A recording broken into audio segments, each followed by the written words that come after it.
As we explore these neurobiological topics, it's fascinating to think that everything you're sharing here with us is stemming from information housed in your neural networks, and you're accessing this information through the power of your consciousness, reaching into different regions of your brain.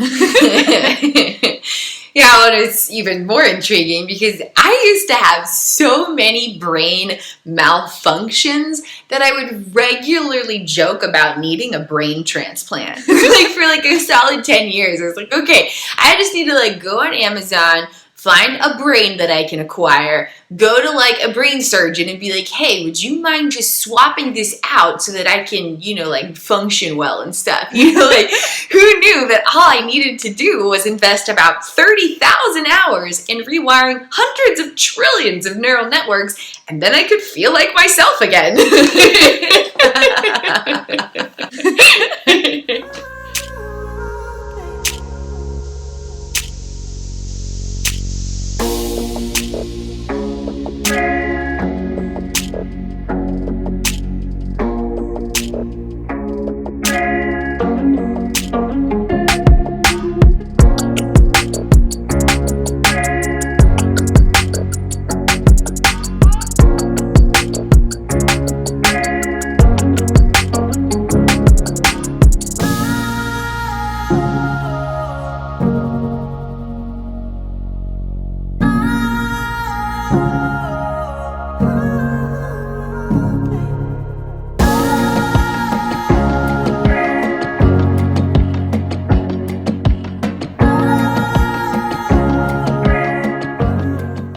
I'm here today with Kristin Windsor, who just completed a 4-year case study after many, many years of implicit health challenges that were ineffectively addressed by medical professionals across multiple states.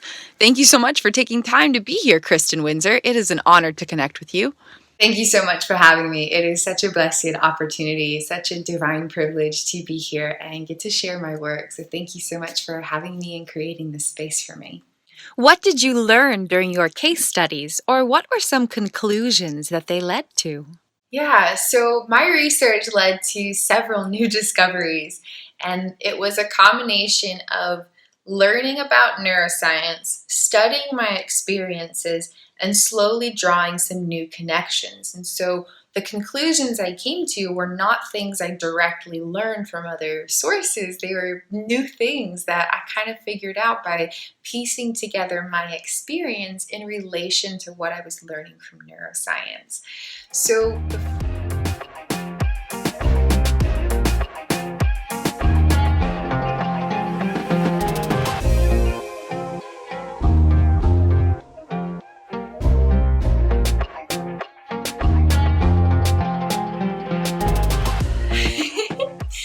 my 19th thesis statement from my case study discoveries is that psychosis involves unique connections with reality, not disconnections with reality. Traditionally, psychosis is described as having a disconnect from reality. But what I was discovering through my case study explorations, combining neuroscience research with personal observations of experience while healing myself, was that psychosis-styled experiences were actually very profound connections with reality, but stemming from very, very, very, very unique neurobiological activity. To understand psychosis-styled experiences or unique connections with reality, we need to understand where our sense of reality comes from. While moving through moments, how do you know that you are this sense of self with an internal identity, experiencing life through a physical body, who has some orientation in relation to an external world that has physical particulars that many people may agree upon? For example, if there were a dozen people in the room, they would all agree that there's this thing that looks like outer space, this cosmic tapestry hanging on the wall. But what happens if one person says, I don't see that? What are you guys talking about? What happens if one person's like, there is no cosmic tapestry? What are you talking about? You guys are completely nuts. What are you describing? Because I don't see that. Our sense of reality comes from a space of abstract stimulus being absorbed and processed through our neurobiological applications of consciousness, including various styles of brain-body operations and particulars of neural data sculpted from experiences. And that energetic information then stimulates a sensation of reality that is projected onto parts of consciousness where it becomes a piece of personal experience. And so reality is completely subjective all the time in all spaces of all of the earth for every human being. 1,000 people could be in the same experience, but all have a different encounter with it because everyone's neurobiological applications of consciousness are wired differently. Let's explore hallucinations, for example. What happens when you are seeing something that is not actually there? One potential of what may be occurring in these experiences is that a piece of vibrational signal was absorbed by the brain-body system, processed through neurobiological applications of consciousness, activated a piece of disintegrated neural data where an experiential element from past moments of unfulfilled attachment needs was not effectively transmuted and processed and is now disrupting unconscious navigation regarding self and life. And that implicit neural data is projected onto reality. For example, you might see a spider on the wall that's not actually there. What's happening in that moment is you're looking at a wall. The vibrational signal of seeing a wall that looks like this wall does then goes through, and implicit neural data says, okay, I'm going to hunt around for associations connected with this type of signal. And then it notices that there's this data where there's linkage between the abstract conceptualization of a wall and the abstract conceptualization of a spider. And then that information from neural data says, here you go, unconscious body mind. Here's your navigation regarding personal experience. You are seeing a spider. But you're not actually seeing a spider, you're just seeing a wall. But you think you're seeing a spider because that information is being unconsciously projected because of how the unconscious body mind is automatically processing vibrational signals. So there may have been a past moment of unfulfilled attachment needs where you saw a spider on a wall, the body didn't feel safe, the experiential element came in, got processed in a disrupted way, and now when you see a wall that looks like that other wall in any capacity, it ignites that data, and then that information is projected onto reality, and instead of being in a brand new moment of experience where you are objectively seeing a wall, you are then subjectively seeing a spider on a wall because of how implicit neural data is providing navigation unconsciously. This can manifest in a variety of ways. You might think you're smelling something that's not actually there. You might walk outside and think you're smelling smoke. In that moment, for example, a vibrational signal might have come in, activated a piece of data from a past moment where there was a sense of unsafety during a moment of smelling smoke.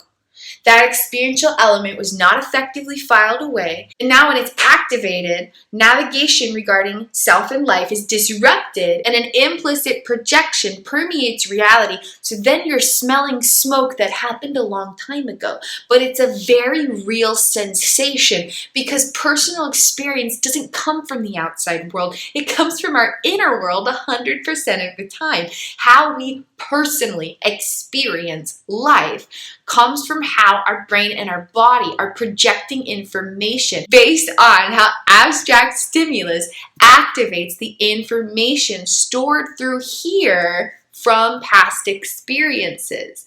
And when there's moments of unfulfilled attachment needs, those experiential elements don't get effectively processed, and then they disrupt unconscious navigation.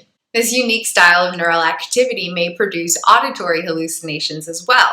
You might think you're hearing a certain sound or a certain voice, and it could just be implicit memories disrupting navigation regarding self and life because of unfulfilled attachment needs, impacting the storage of neural data.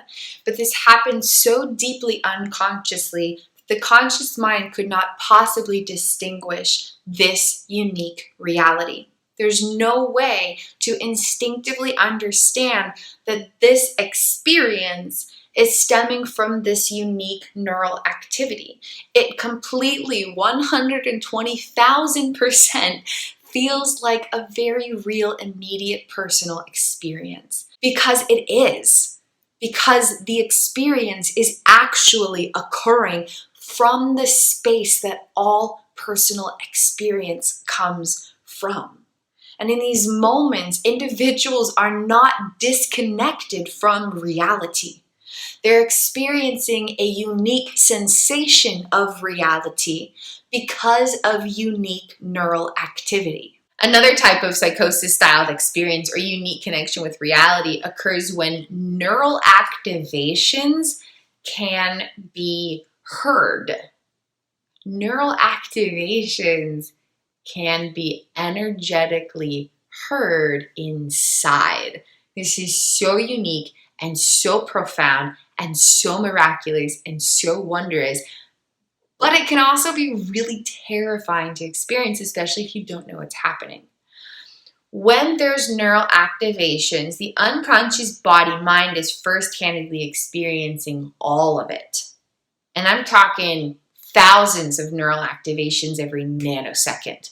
There is so much information being experienced by our consciousness beyond what we have direct perception of. Beyond our immediate awareness, so much is happening within our unconscious body-mind. When that information slips into conscious awareness, it can feel like a psychosis-style experience, such as an auditory hallucination. If you are hearing neural activations from within, then your connection with reality is very, very unique. You're not a sense of self connecting with reality. You're these independent sensations of an internal conceptualization of an energetic vibrational being who's connected with a unique style of internal neurobiological reality. Very unique connection with reality. I talk a little bit more about this concept in my Inside Out theory of consciousness, so please feel free to stay tuned for that. When neural activations can be internally heard, then it may produce psychosis-style experiences or unique connections with reality stemming from unique neural activations or neurobiological activity. When central vision and peripheral vision are processing stimulus independently of one another, such as due to unique order of neural wiring within the neurobiological social engagement system stemming from adverse childhood experiences or early life traumatic stress, then it may produce psychosis-styled experiences. We've got our central vision here, and then we've got our peripheral vision over here absorbing background data. And when we're consciously present, we're not completely in tune with what's going on over here. But parts of our consciousness are directly perceiving this data. I talk about this in my personal dimensions theory, but basically there are other parts of our consciousness beyond our direct awareness, and their version of central vision, or what they are seeing directly, is the peripheral vision. So parts of our consciousness way beyond our direct perception and immediate awareness, deep within our subconscious realms or our unconscious body-mind, their version of direct vision is peripheral vision, okay? But clearly we don't experience that because we're experiencing our central vision within our conscious awareness. But remember that our conscious awareness does not have access to the majority of what's actually happening within us. If data absorbed over here visually is being processed through different regions of neural wiring than the data being absorbed right here, and those regions of neural wiring do not have instinctive integrative connectivity, then the absorption of this visual stimulus over here is being processed independently of visual stimulus being gathered from right here. So while the conscious self is here, there are parts of consciousness having a completely independent experience who are seeing things that are here off to the side. And when that data is being processed independently of central vision, it may produce psychosis-styled experiences. For example, you might always think there's something out of the corner of your eye, or there's always someone out of the corner of your eye, and you're constantly glancing over because you think you're seeing something, and then you look and there's nothing there. Rather than peripheral vision gathering data and neurobiological applications processing that stimulus and effectively translating it to project accurate information onto parts of consciousness, it's being absorbed and processed independently. And so then there might be neural projections creating unique experiences that are not directly related to the stimulus being gathered. So even though there's nothing over there, there's no one over there, that stimulus is being absorbed and translated through these independently activated regions of neural wiring. And then personal experience is subjective to the styles of neural data.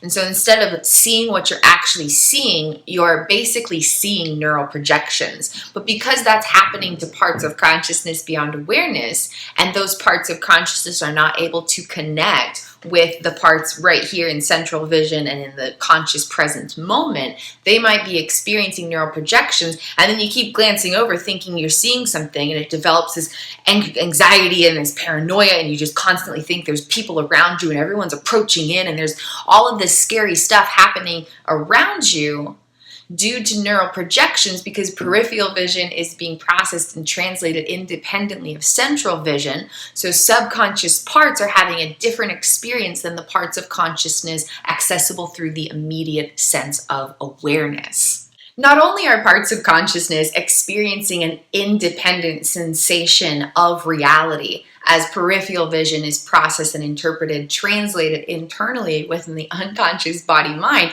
through independent neural activations distinct from what's occurring through the conscious awareness.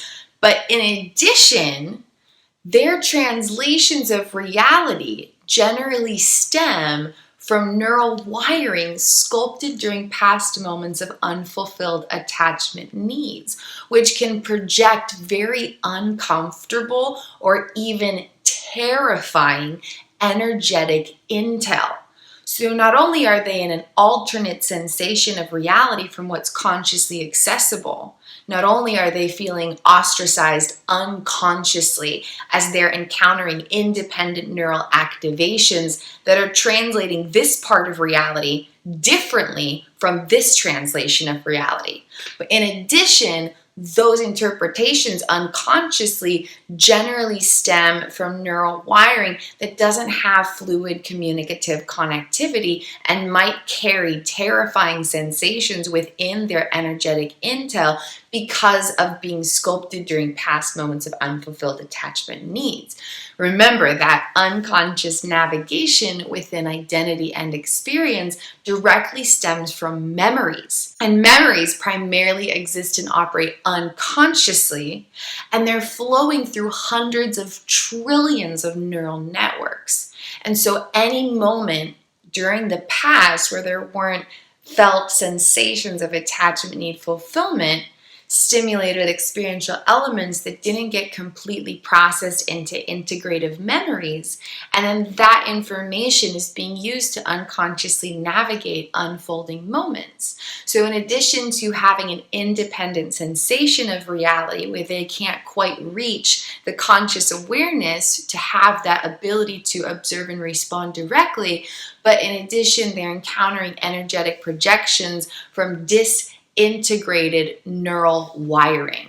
The parts of consciousness are not disintegrated, to bring clarification, but the neural projections that they are unconsciously experiencing that are interpreting peripheral vision might have disintegrated intel, where their content and or connectivity doesn't hold high vibrations of loving presence and can produce uncomfortable or even terrifying sensations. This can produce psychosis-styled experiences, but rather than being a disconnection from reality, it's a unique connection with reality stemming from unique neurobiological activity. A similar occurrence may unfold with auditory stimulus, when regions of neural wiring are operating independently of one another, such as because of underlying traumatic stress as one of many examples, then auditory stimulus may be translated independently. This includes the frequency or the decibels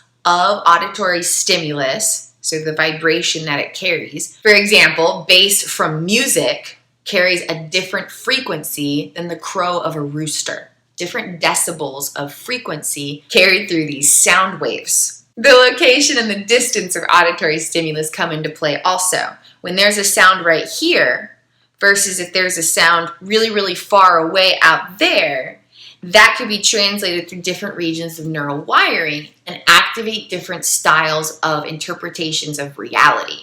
And when this occurs, it can produce lots of different sensations that can feel very inexplicable. Like you can't describe them, you can't put your finger on it. There literally are no words to effectively convey it because it's all very sensational. It's not something like, oh, this is what's happening. Like you can't get to that place of explicit articulation because it's a very vibrationally energetic felt sensation of experience, and you can't necessarily connect what the explicit descriptor is to the implicit element of internal experience. It can be really hard to describe these experiences, but when auditory stimulus is translated independently through different regions of neural wiring, it can produce lots of unique sensations that can feel very uncomfortable, painful, terrifying, overwhelming, anxiety-provoking, ostracizing, like you feel like you have difficulties connecting with other people because you're hearing this high-pitched squealing sound that no one else can hear, but it's just because your brain and your body are in tune with different vibrational frequencies because of unique neural activity. It can have a lot of different repercussions when this is occurring, and if you don't know what's happening, there's this extra layer of terror because it does feel like psychosis, and then you're like, oh my goodness, am I just crazy? But you're not just crazy. That's not what's happening at all. It's a unique connection with reality stemming from unique neurobiological activity. The experiences are completely neuroscientifically valid, and individuals in these experiences deserve the opportunity to understand what they're going through and feel a sense of healing hope within it.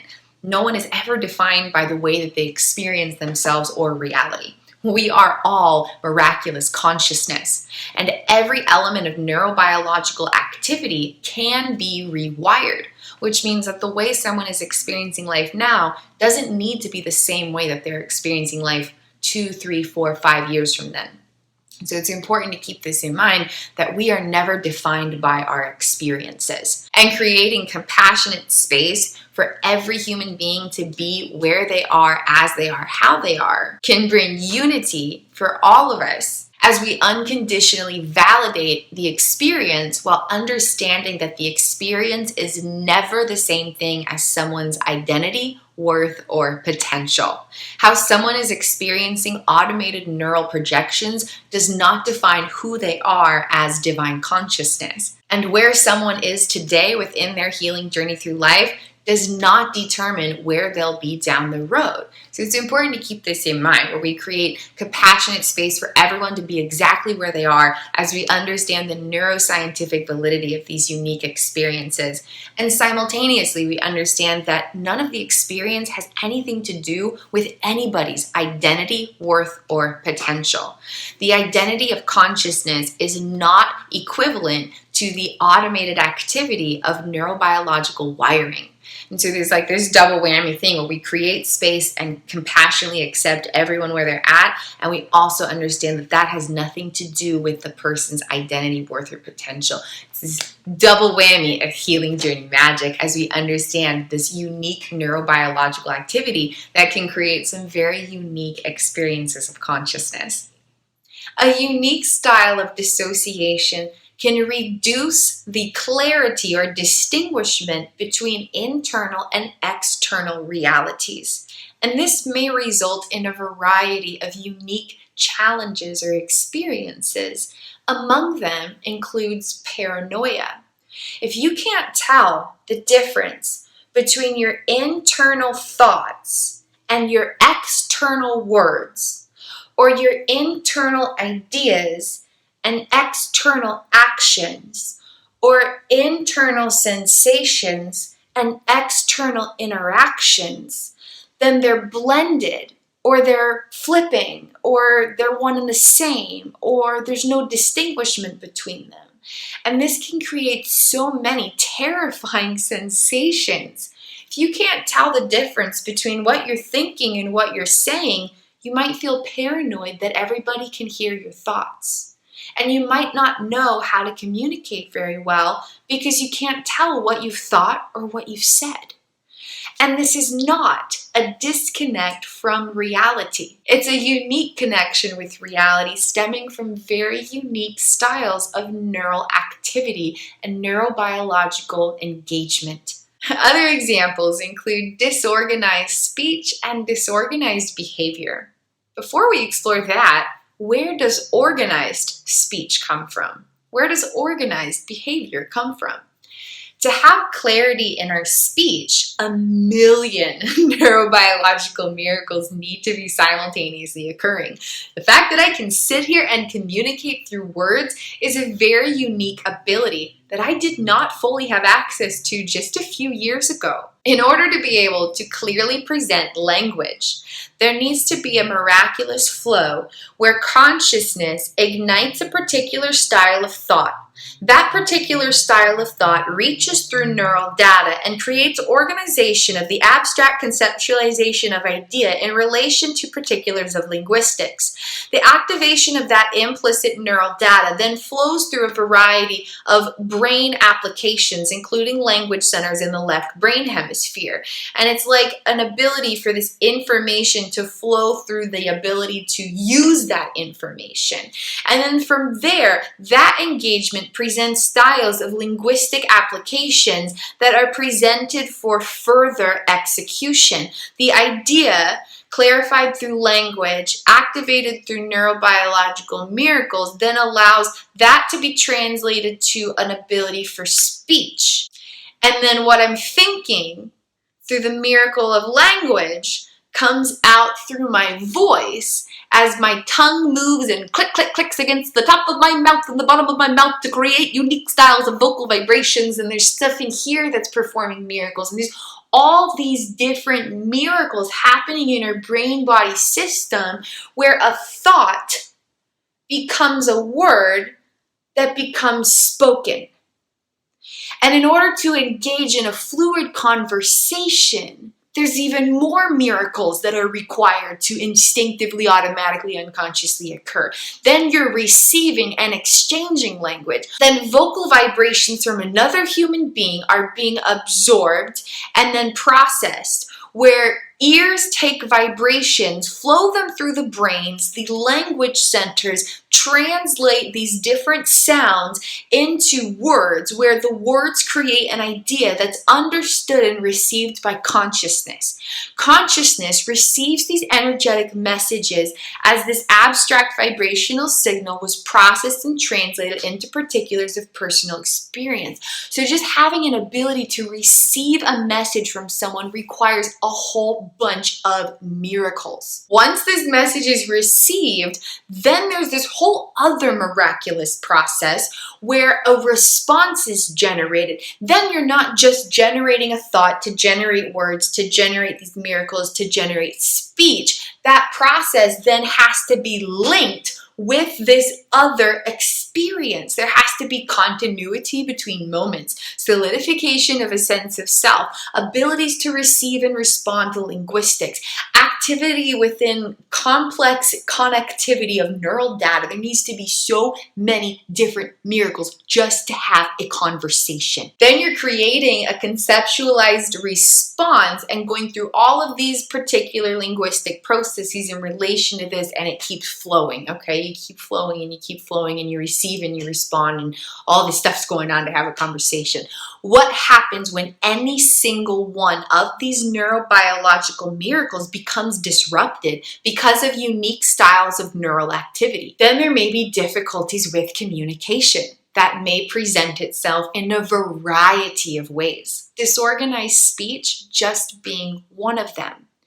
For example, you might have different streams of consciousness because of unique neural activity, where this region of neural data is generating this thought, this region of neural data is generating this thought, this region of neural data is generating this thought. It's all happening simultaneously and none of them are connected. And the applications allowing for speech are then flipping between all these different regions of neural activations that are providing thought. Then you might get some jumbled speech where you're talking about this thing and then suddenly you're talking about this thing and then suddenly you're talking about this thing and then suddenly you're talking about this thing. And there's no ability for this fluidity of explicit communication because the implicit neural data is not fluidly flowing. Disruptions here cause disruptions here, but it's not going to be obvious. It just comes across as being jumbled. But that's because people often don't take into consideration the neuroscience of experience. The ability to speak and communicate requires millions of miracles. And if any one of those miracles are disrupted, it disrupts the ability for communication. Disruptions within the fluid flows of this neural activity may also reduce abilities for effective communication, where it's going two ways. Not just one person conveying an idea, but one person communicating and exchanging with another person. Then it's receiving and exchanging information, not just providing it. There may be disruptions with the way things are processed. So words might be received from another human being. They go through the brain to try and get processed, and the messages just don't get translated. Instead of a person here hearing another person say, "How are you?" that message might come in and just be like, bloop, bloop, bloop, bloop, bloop. And that's kind of how the brain receives it, because things aren't getting processed within the neurobiological miracles that provide these particulars of personal experience. For example, there may be brain hemispheric imbalance. If the left brain hemisphere is struggling to engage, including Broca's area, while the right brain hemisphere is producing floods of sensations, then explicit communication is going to be extraordinarily difficult, if not completely impossible. How is this person supposed to respond when all they're hearing in their extremes of consciousness are blip, blip, blip, blip, blip? Their response might come across as a bit jumbled because they're responding to a jumbled message. But it's happening so deeply, unconsciously, that an individual in this type of experience could not possibly understand or convey that this is what's happening. And so it comes across as a psychosis-styled experience or a disconnect with reality. But that's not what it is. It's a unique connection with reality. These individuals are completely connected with reality. But that reality is unique because of unique neural activity. Another example is disorganized behavior. Where do abilities for organized behavior come from? How do you go from having an idea about something to do to being able to effectively execute it with conscious intentionality? This process requires an infinite series of neurobiological miracles, including prefrontal cortex engagement and integration of implicit procedural memories, unconsciously determining 80% or more of decision-making beyond awareness. Disruptions within these neurobiological miracles disrupt abilities for organized behavior. When implicit procedural memory data lacks fluid connectivity, then these energies within our unconsciousness are not able to achieve these consistent conscious action patterns. And then there may be movement programs where you're going from one thing to another thing to another thing, and it's very disorganized. Suddenly you're washing a dish, and then suddenly you're over here, and then suddenly you're over here, and you kind of just keep shuffling between all these different action patterns. And it's because these implicit procedural memories impacting movement programs and decision-making abilities and tendencies are disrupting the way that the consciousness is able to move through life and to move through moments. And then this activation says, go here and do this. And this activation says, go here and do this. And the person doesn't know that that's where this stuff's coming from. The body is unconsciously receiving these messages and automatically moving through these moments. And the conscious mind is like, why am I doing this? It's because 80% or more of decision making comes from the wiring of this implicit procedural memory data or body memories. And past moments of unfulfilled attachment needs disrupt the sculpting of this neural wiring, and then that neural data disrupts navigation through life. But all of it, the operations, the existence of this data and the activations and all of this activity are completely unconscious. The conscious self has zero instinctive ability to understand core causalities of these personal experiences. There may be spontaneous action patterns. There may be disrupted action patterns. There's a variety of ways this can manifest. But disorganized behavior stems from unique neural activity that may especially be linked with disconnectivity within implicit procedural memories and or deactivation of the prefrontal cortex, where that 20% of decision making would normally be able to be conscious. A wide variety of unique neural activity may stimulate unique connections with reality that can feel like different types of psychotic episodes or psychosis-styled experiences. Without language to describe these experiences, it may be very challenging to convey the particulars of internal experiences towards an external person. There are dozens of different kinds of dissociative experiences of consciousness, and many of these may feel like psychosis. I wrote an expose on dissociative experiences where I identified 10 existing dissociative experiences and 47 new types of dissociative experiences. And many of these can readily feel like psychosis, especially without a framework to understand the potential for it being dissociation. Without grounded orientation within a sense of self and orientation in time and space, there may be delusions, such as feeling invisible, and the brain may play tricks and describe it as a superpower to provide a way of coping with the experience within the unconsciousness. So for example, if the unconscious body-mind cannot distinguish that I am a person and I am standing here in relation to this environment where there are other persons, if that information can't be generated within the unconscious body-mind, then the unconscious self feels like it does not exist, yet there's some kind of experience happening.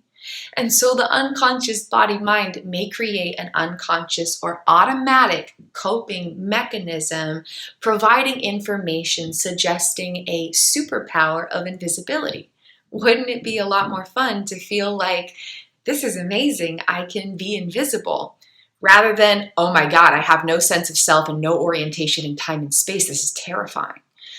So there may be psychotic type experiences where the unconsciousness is creatively coping with other forms of health challenges, such as unique styles of dissociation. And this is just one of an infinite potentialities. At the core of it is unique neural activity. And once we can explore that hidden reality, we can have a renewed sense of understanding for psychosis-styled experiences. It's not a disconnection from reality. It's a unique connection with reality, stemming from unique styles of neural activity. Dissociative blackouts may especially feel like psychosis-styled experiences. And this refers to my spectrum of dissociative states of consciousness I've created. At either end of the spectrum, there's a blackout state where things get the most intense, and severe. And in this space of neurobiological activity, any element of life could readily feel like psychosis. When there's unique order within the neurobiological social engagement system, stemming from adverse childhood experiences or early life traumatic stress primarily, then these different roles within the system operate independently of one another. So you got all this different neural activity firing without connectivity. Okay, different neural regions having their own types of activations, creating their own types of unique realities. When there's rapid switching or shifting between these regions of neural data, it may easily create psychosis-styled experiences. These are unique connections with reality, stemming from unique styles of neurobiological engagement. I have a very fun personal example you guys recognize. Once upon a time, I was walking at a park. I saw a group of teenagers. My automated interpretations of reality told me that I was a teenager hanging out at a park and these were my peers. That was my automated interpretation of reality due to dissociative age regression to early stages of neurodevelopment dating back to high school regions. When you're in high school, you're kind of hanging out and you're like, oh, it's another teenager. We can hang out and throw a ball at the park or something. It has a very different energetic vibration than adults. Adults don't necessarily just walk up to each other and they're like, hey, what's up? You want to kick it? That's not something adults really do to each other. But teenagers might do that, right? Teenagers hanging out, they're like, oh, it's someone my age. Hey, what's up? You want to hang out? Right? So there's different types of social engagement because of different types of activity within the neurobiological social engagement system. So there's this run time several years ago where I was experiencing dissociative age regression back to early teenagehood. And so I saw this group of teenagers hanging out at a park, and my neural wiring told me unconsciously through automated interpretations of reality, okay, not consciously, right? Unconscious interpretations of reality are instinctive knowings. They're things that your body knows, okay? So when you see a tree, for example, do you have to look at it and you're like, okay, I'm assessing, there's this thing that looks like a trunk and then there's these things growing out of it. They're kind of like leaves. Based on what I know, I'm going to come to the conclusion that that's a tree.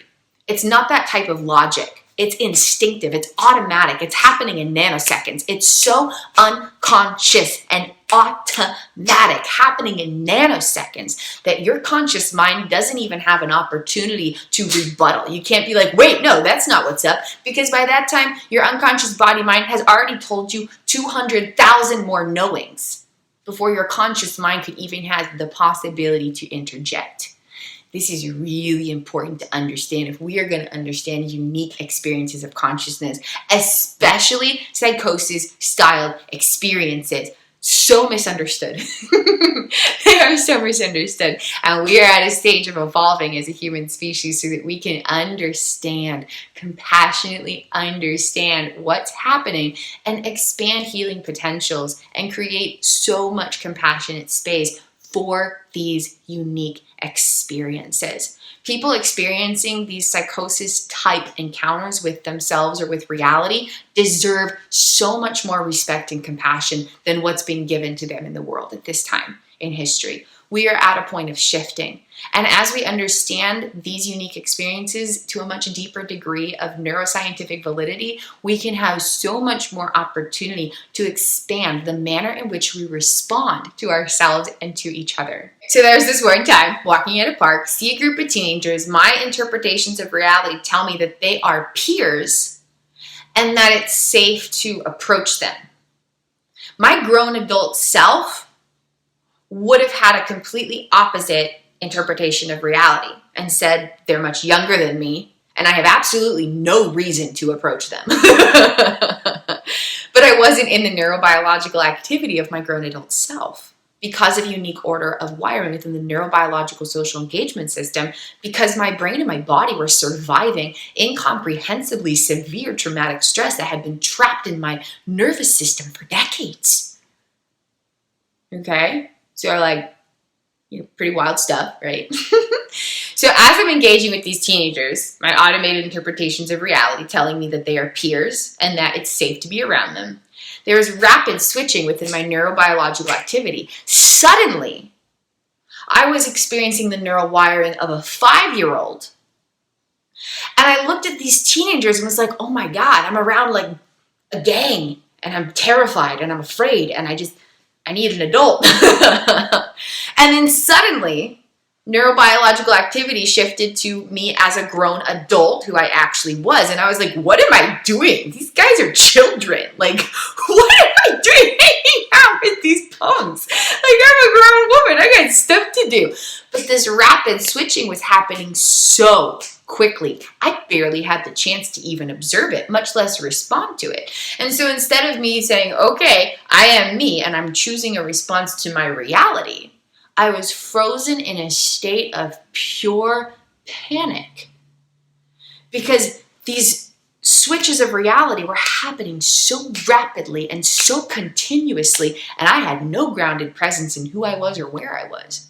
I suddenly didn't even know what park I was at. I suddenly didn't know who I was. I suddenly didn't know what time of year it was. Everything was so distorted because of unique connections with reality, because of unique neurobiological activity, because of traumatic stress.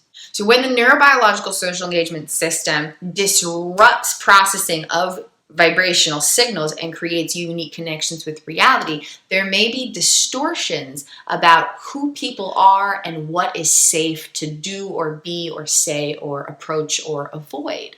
Understanding who we are and what is safe and what is appropriate within our reality depends on fluid flows of neural activations. When those fluid flows are not so fluid and they're being disrupted from rapid switching or shifting within roles within the neurobiological social engagement system, as one of many examples, then there may be distortions of reality regarding who the self is and how the self is engaging with reality. And this may manifest as an infinite myriad. I'm talking thousands of different types of unique connections with reality that can readily feel like psychosis-styled experiences. If the way that you're feeling about who you are and what you're experiencing is changing in every nanosecond, you might feel like you are in a state of pure psychosis. But it's not a disconnection from reality. And this is important to distinguish because if someone is having a unique connection with reality, that requires a different response than if someone is completely disconnected from everything. This is not what's happening most or all of the time. Instead, people are very much connected with reality, but it's a unique version of reality because of unique neural activations.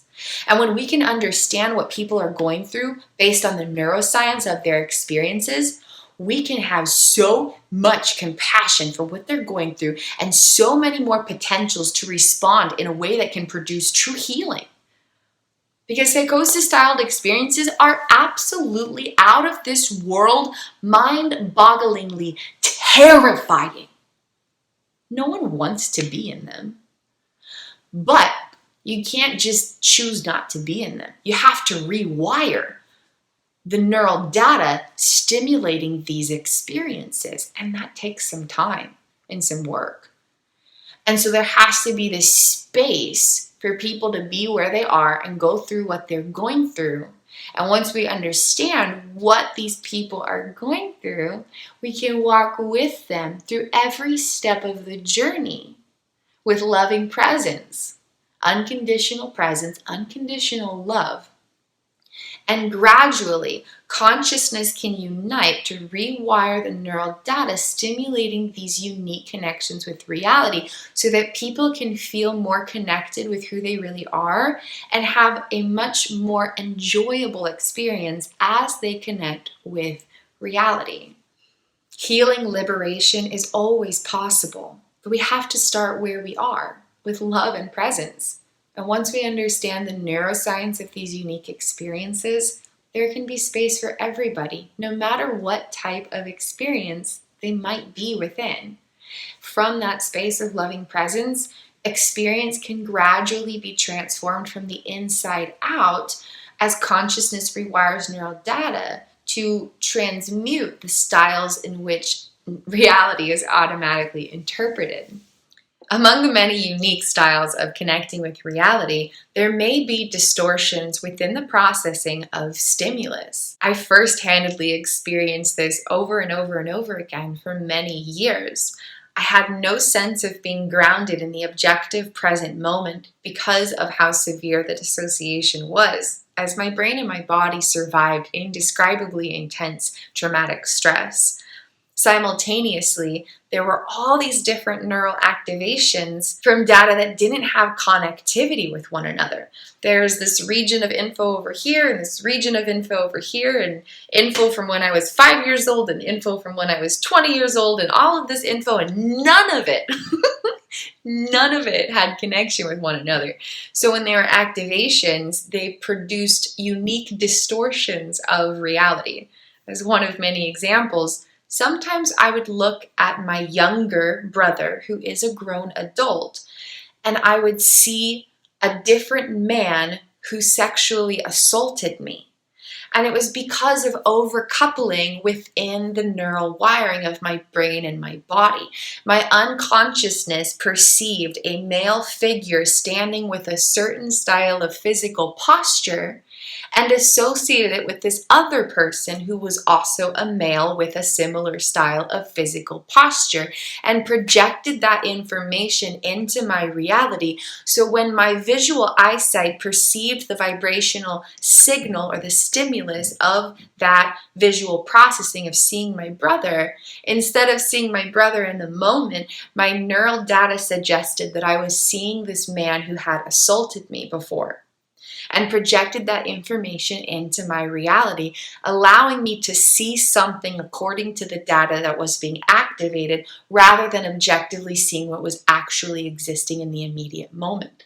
Other times, I would look at my brother, who again is a grown adult, and I would literally, physically, visually, in a very, very real capacity, see my brother when he was about 5 years old.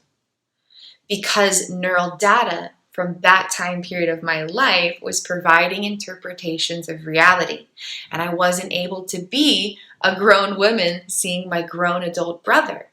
Instead, I was perceiving life through the lens of neural data from many years ago. And that information was interpreting my reality. So when I looked at my brother, I literally saw exactly as he was when he was 5 years old. It's truly extraordinarily miraculous how detailed and accurate this data is. These images of my brother from years and years and years and years and years ago were completely and perfectly preserved in my neural data. I was literally seeing exactly as he was many years ago, over 10 years ago. Unique styles of neural activity may distort the processing of stimulus and produce unique connections with reality that have the potential to present like psychosis-styled experiences. There may be feelings of sensations that are not presently occurring, as another example. There were times when I experienced skin sensations where it felt like my whole body was just covered in nonstop itchiness, like a rash or dozens or hundreds of bug bites. And it took me a while to piece together this unique connection with reality, but what was happening was two things simultaneously. One, because of the dissociation, I did not experience effective communicative connectivity throughout my nervous systems, reducing the ability for my somatic nervous system to effectively convey information to my central nervous system. Basically, my skin couldn't tell my brain what was going on from moment to moment. Secondly, there were neural projections from disintegrated implicit data from many years ago. During middle school, I experienced poison oak for several months. I'd gone hiking and it was lots of fun, and then I came back and there was a rash and it was not so much fun. And I had some kind of unique allergic reaction, and none of the traditional medicines were helping it. And so I ended up having this full body, head to toe poison oak for about 3 months. And that's 24/7 nonstop itchiness in all the different spaces of the body. So it was very uncomfortable, to say the least.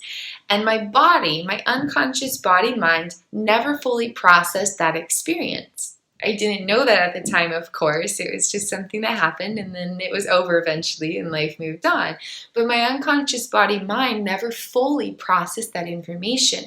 So the experiential elements from those moments were in neural data that didn't have effective fluid connectivity with other pieces of neural wiring. As this neural data became activated during dissociative experiences, the information was projected onto my experiences of reality.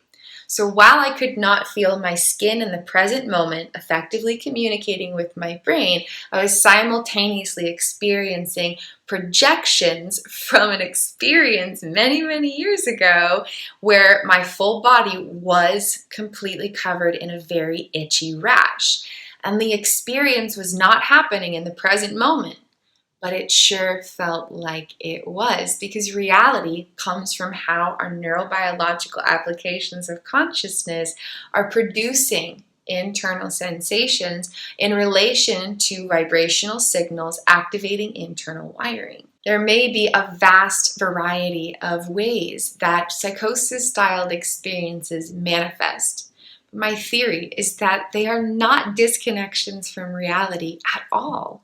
They are unique connections with reality, deriving from unique neurobiological activity. Without a solidified sense of self, there may be automated inner realities projected that can manifest as psychosis-styled experiences, such as a delusional experience of thinking that you are a tree, as one example, or a delusional experience of believing that you are a superhero, for example.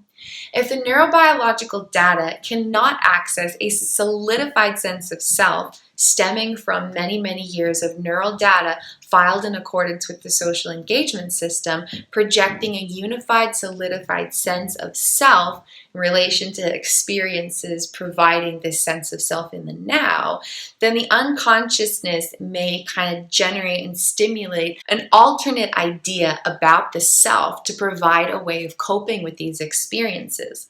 But those details are not going to be instinctively accessible. There won't be an ability to distinguish, oh, I just think I'm a superhero because my neural data can't get to a solidified sense of self because of unique neural wiring that is not providing prosperous navigation through life because of past moments of unfulfilled attachment needs.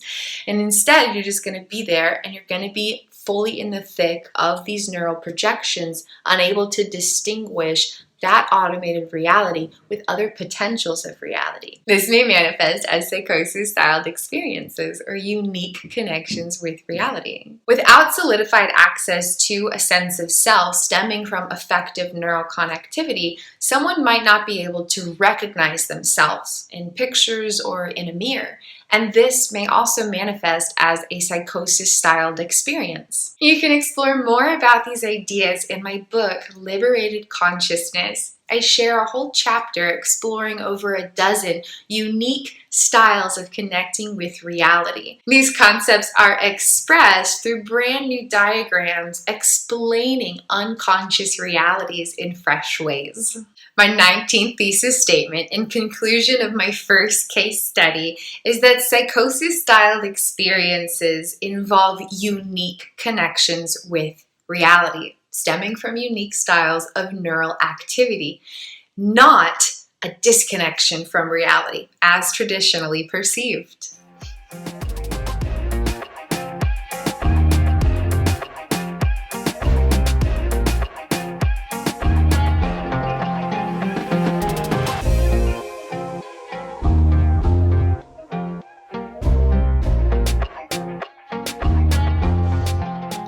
My 20th thesis statement or discovery along my self-healing journey, coupled with this case study exploration, is that rapid eye blinking combined with yawning may indicate new neural connectivity, provoking autonomic relaxation.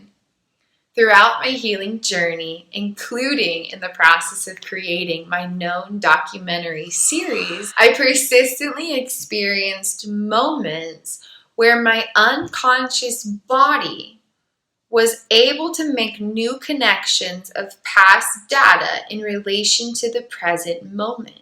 For 3 years, I could not create new explicit conscious memories. And so all of the information from 3 years of experience was stored as raw, abstract, energetic data in my body that did not have effective neural connectivity.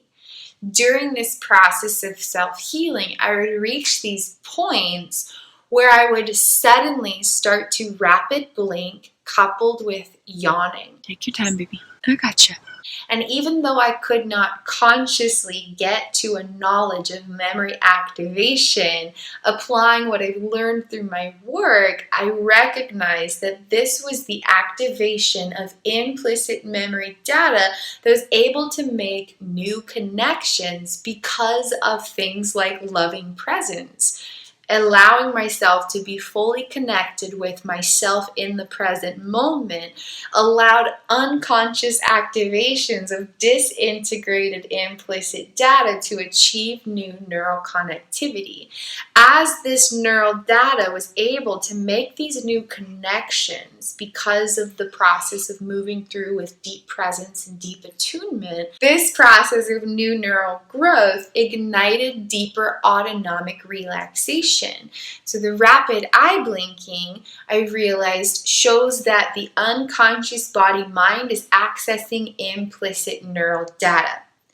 Yawning reveals autonomic relaxation. So does swallowing and sighing, but yawning seems to happen the most for me. And when these two things happened simultaneously, it showed me that neural data was achieving new connections that was allowing the nervous system to experience deeper relaxation. Throughout my continued healing journey, there would be these moments where I could feel a flood of internal activations where I couldn't fully be engaging in the moment because of something going on, but I couldn't put my finger on it because it's completely unconscious. Creating space for this to take place, I allowed whatever was coming up to just come be in a space of loving presence. Relaxing into this process encouraged new neural connectivity, allowing for deeper autonomic relaxation. Looking back at my case study work, I recognize that this was actually something I've been experiencing for several years, but I have no memory of that. But I was recognizing in a lot of my videos that I would reach this space where I was describing what was happening using left brain language to describe sensations in the right brain. And moving through that process encouraged connectivity between my brain hemispheres. And there kept being these really big moments of deep, deep yawns and deep rapid blinking and all kinds of unique stuff going on. So